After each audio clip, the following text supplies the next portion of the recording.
দুইটাকে একটার মধ্যে খেলা শুরু করছি।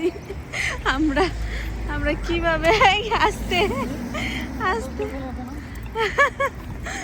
নাশুয়া ইয়স্র ঘুম করে নাশুয়া। যাই হোক আমরা হচ্ছে ওই পার্কটাতে যাব। কিছুদিন আগেও সেখানে কোনো পাতা ছিল না, একদম কেমন ছিল একদম। চলো চলো। আর এখন অবস্থা কত সুন্দর জায়গাটা। হলো ওয়াও, ইয়ে